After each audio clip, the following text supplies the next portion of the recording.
Hi guys, welcome to the channel. In today's video, I'm going to show you how you can see if someone hide their Instagram story from you. So the first step you simply need to do is to open Instagram and search for the profile. So I'm going to search for this profile.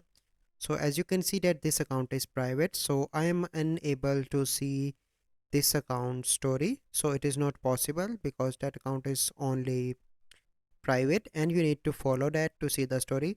But let's suppose you are friend with someone and you are unable to see the story, so you simply need to switch to another account with which you are not the friend and search for that person for which story you want to see.